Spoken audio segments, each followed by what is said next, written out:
Hi, I'm from a travel channel. This is a true story of getting lost in San Francisco after dark.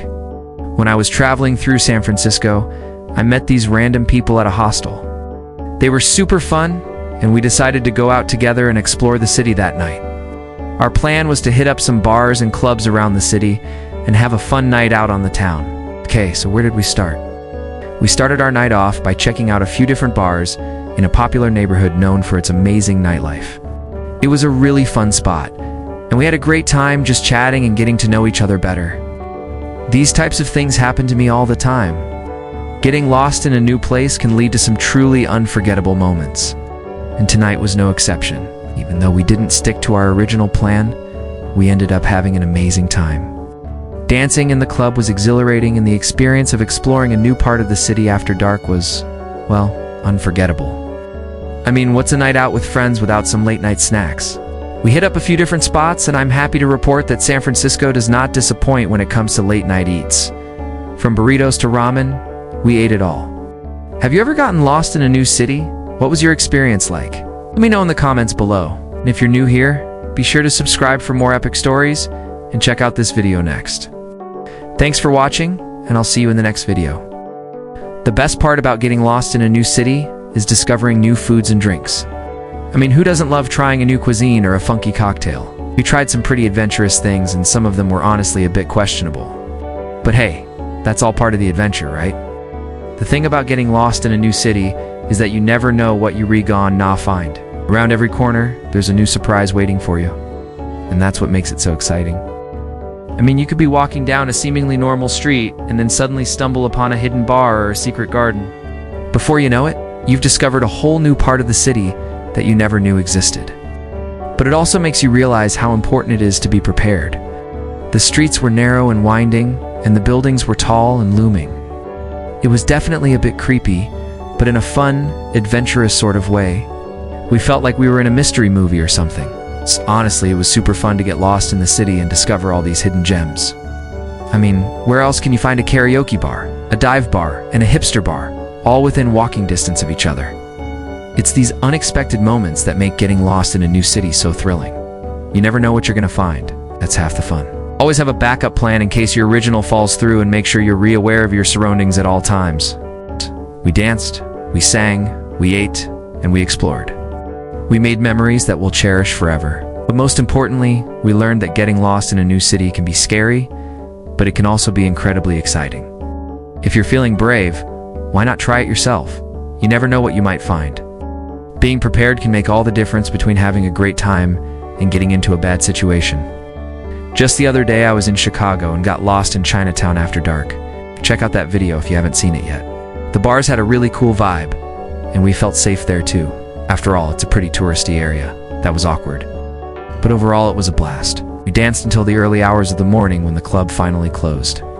So here's to getting lost in new cities, meeting new people, and having new experiences.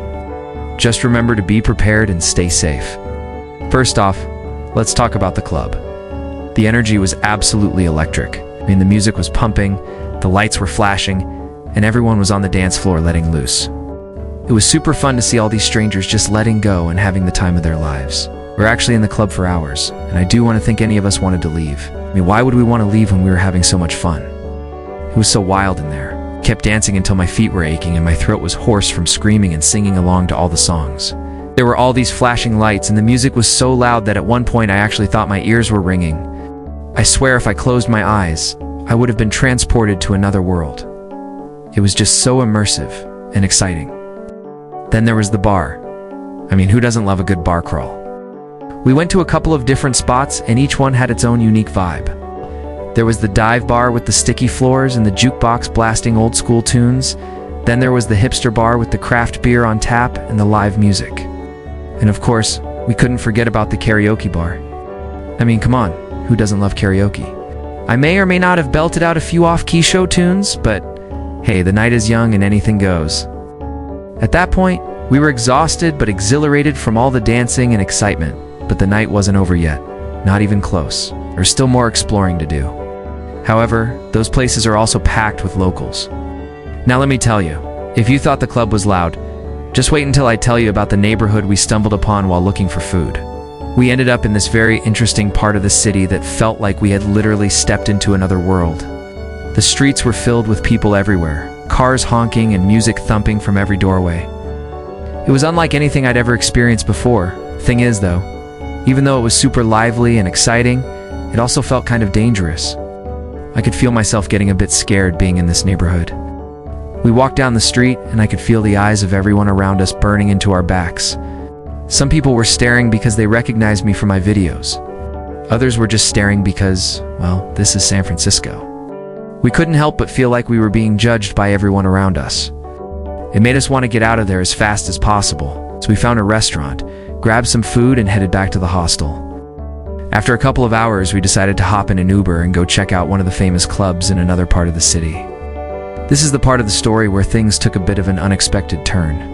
When we arrived at the club, we realized that we were some of the only people who weren't super drunk already. Everyone else inside was already wasted. This is when I knew things would get interesting. The music was loud, the lights were flashing, and the dance floor was pulsing with energy. We spent a few hours dancing and letting loose. Let me tell you, the club scene in San Francisco is definitely alive and well. People were on their A game, and it was super fun to see everyone having such a great time. At some point during the night, someone spilled a drink on me, and then I ended up spilling my drink on someone else trying to be helpful. Now, because we were staying in a hostel in a different part of the city, we needed to find a late-night food spot along the way. It was definitely not the relaxing end to the night that we had planned. But hey, that's what happens when you get lost in San Francisco after dark. Let us take a moment to appreciate the wild experiences that can happen when you decide to explore a new city.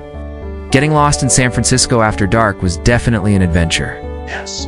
But it was an adventure that would have been possible if we hadn't been open to trying new things and going with the flow.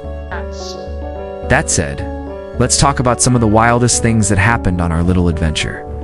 Now, let's talk about the food. I got a TA say the most surprising part of our night was the neighborhood we stumbled upon while looking for food. It was like stepping into another world. That night was definitely an adventure. Now I want to hear from you.